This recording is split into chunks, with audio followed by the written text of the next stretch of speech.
لا حول ولا قوت الا باللہ. اے موسیٰ تم کہو لا حول ولا قوت الا باللہ. ٹھیک تو یہ کہو. تو انہوں نے کہا یہ وظیفہ کرو جس کا معنی یہ ہے کہ نہ کوئی حرکت ہے نہ کوئی قوت ہے مگر اللہ کی جو ہے مشیت سے. ٹھیک ہے تو اگر تم یہ کہو گے تو آپ نے فرمایا یہ جنت کے خزانوں میں سے خزانہ. لا حول ولا قوت الا باللہ جنت کے خزانوں میں سے خزانہ. اب یہ بھی اللہ کا ذکر لیکن یہ بھی میں نے پہلے کہتے ہیں نا مخصوص کرتے ہیں. کب کرتے ہیں؟ کوئی بھی اللہ رحم کرے غلیظ چیز دیکھ لے تو یہ پڑھو. حالانکہ یہ وہ مخصوص نہیں یہ تو عام ہے. جنت کے خزانوں میں سے خزانہ ہے. اس کو تو آپ کبھی بھی پڑھی. کوئی حرکت نہیں ہے مطلب میں کچھ بھی نہیں کر سکتا ہوں نہ میں سوچ سکتا ہوں نہ میری کوئی صلاحیت ہے نہ میری کوئی قوت ہے کچھ نہیں. تو اللہ کی آپ کبھی بھی کر سکتے. کوئی مخصوص آپ مصیبت کے وقت بھی کر سکتے نو ڈاؤٹ آپ کبھی بھی کر سکتے لیکن ہم نے اس کو بھی مخصوص کر دیا. اللہ تعالیٰ مکمل طور سے جانتا ہے کہ ان کے بندے کیا کرتے ہیں اور کب کرتے ہیں. پھر بھی اللہ رب العزت چونکہ انہیں ہم پر گواہ بنا دیا ہے یہ آ کر اللہ کو رپورٹ دیتے ہیں. تو آئیے چند اعمال میں یقیناً آج پورے وہ عمل نہیں رکھ سکوں گا جن اعمال کی وجہ سے یا بدولت فرشتے اترتے ہیں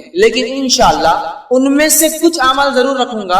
اور جو عمل میں نے خاص چنے ہیں یہ وہ عمل ہے جو کرنے میں کوئی بہت محال نہیں مطلب بہت خطرناک والے عمل نہیں رکھ رہا ہوں کہ فرشتے فلاں کے لیے آ جائیں. یہ وہ عمل ہے بہت چھوٹے ہیں. چھوٹے سے مراد ہماری مشقت کے اعتبار سے اللہ کے نزدیک بہت بڑے اس لیے فرشتے اتر رہے ہیں لیکن ہماری مشقت اور تکلیف کے اعتبار سے بہت چھوٹے ہیں لیکن اللہ کے بعد بہت درجہ رکھتے ہیں. تبھی تو اللہ رب العزت ان کم مشقت والے اعمال پہ فرشتوں کو نازل کر دیتا ہے. تو میں نے چن کے چند اعمال آپ کے سامنے رکھوں گا لیکن یقیناً یہ پورے اعمال نہیں ہیں. ان اعمالوں میں سے کچھ اعمال ہیں جن عمل کے کرنے سے جن عملوں کے اور نیک عمل کے کرنے سے فرشتے اترتے ہیں گواہ بنتے ہیں دیکھتے ہیں جو کہ برکت کا رحمت کا اللہ کی رضا کا اور انشاءاللہ عزیز سفارش کا ذریعہ بھی بنیں گے روز قیامت. ٹھیک ہے برکت آئیں گی رحمت آئیں گی سفارش کریں گے. ٹھیک ہے تو بہرحال آئیے وہ چند اعمال ہم دیکھتے ہیں. سب سے پہلا عمل جس عمل کے کرنے سے فرشتے نازل ہوتے ہیں فرشتے آ جاتے ہیں وہ عمل کیا ہے؟ ٹھیک تو سب سے پہلا عمل یہ ہے جس کے کرنے سے انشاءاللہ اس فرشتے نازل ہوتے وہ ہے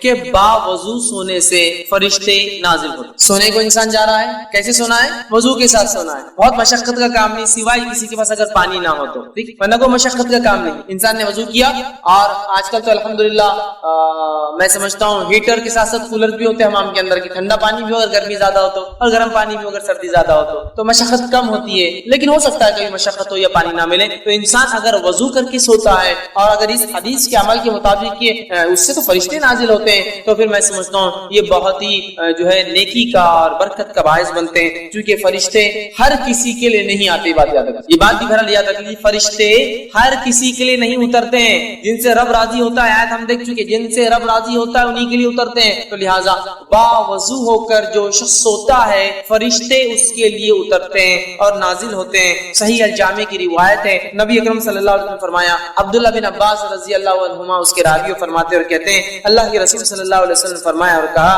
ان جسموں کو پاک کرو ان جسموں کو پاک کرو صاف کرو دھو. اس کا معنی ہے پاک کرو اللہ تعالیٰ تمہیں پاکیزگی عطا فرمائیں گا. اگر جسموں کو پاک کرو گے تو اللہ پاکیزگی اعمال کے اعتبار سے سوچ اور وچار کے اعتبار سے بھی انشاءاللہ عطا فرمائیں گا. تو اسلام میں پاکیزگی بڑی اہم چیز ہے اور جب میں پاکیزگی کی بات کر رہا ہوں تو اپنے گھر کے حد تک کی پاکیزگی کی بات نہیں ہو رہی. پاکیزگی اپنے جسم کی پاکیزگی جہاں ہم رہتے ہیں اس کی پاکیزگی ہمارے محلوں کی پاکیزگی جو ہمارے شہروں کی اور پاکیزگی ہمارے ملکوں کی. ظاہر ہونا چاہیے کہ ہاں یہ مسلمان ہے اور یہ ایک پاک باز قوم ہے اس لیے کہ ان کا دین انہیں ہر چیز میں صاف ستھرائی کا حکم دیتا ہے اور اسلام اتنا پاکیزہ دین ہے. میں آپ کو کیا بتاؤں کہ نبی اکرم صلی اللہ علیہ وسلم جب کھانے کے لیے جاتے تو آپ ہاتھ کو دھویا کرتے مطلب کھانے سے پہلے ہاتھ دھونا یہ اتنا اہم عمل ہے. یہ میں اس لیے آپ کو رکھ رہا ہوں کہ دنیا کے اندر یونیسیف کی طرف سے یا ورلڈ ہیلتھ آرگنائز WHO کی طرف سے ایک دن دنیا بھر میں منایا جاتا ہے ہینڈ واشنگ ڈے تاکہ لوگ عادی ہو ہاتھ دھو چکے. اکثر لوگ بغیر ہاتھ دھو کے کھانا کھاتے ہیں اور اکثر بیماریوں کی وجہ سائنسی اعتبار سے بغیر ہاتھ دھو کے کھانا کھانا. تو ایک دن ہے پورا سال میں منایا جاتا ہے صرف ہاتھ دھونا سکھایا جاتا ہے. ہمارے دین نے تو سکھا دیا کہ ہمارے ربی تو 5 وقت وضو کے علاوہ غسل کے علاوہ کھانے سے پہلے ہاتھ دھوتے اور صفائی پاکیزگی کا تو یہ معاملہ ہے. تو ان جسموں کو پاک کرو اللہ تمہیں پاکیزگی عطا کرے. جو بندہ بھی طہارت کی حالت میں سوئے یقیناً ایک فرشتہ اس کے ساتھ رات بسر کرتا ہے. جو انسان وضو کے ساتھ طہارت کے ساتھ سوئے تو اس کے لیے ایک فرشتہ رات بھر سے بسر کرتا ہے. جب بھی وہ شخص رات کی کسی وقت کروٹ لیتا ہے ادھر سے ادھر یا ادھر سے ادھر ہوتا ہے تو فرشتہ کہتا ہے اے اللہ اپنے بندے کو اس کو معاف فرما دے. یقیناً یہ وضو کر کے سویا تھا. سبحان اللہ وضو کر کے سویا رات میں کروٹ لے رہا ہے آرام اس کو مل رہا ہے. ایک فرشتہ تعینات ہے رات بھر دیکھ رہا ہے. جب بھی اس نے کروٹ بدلی وہ اللہ سے دعا کرتا ہے اللہ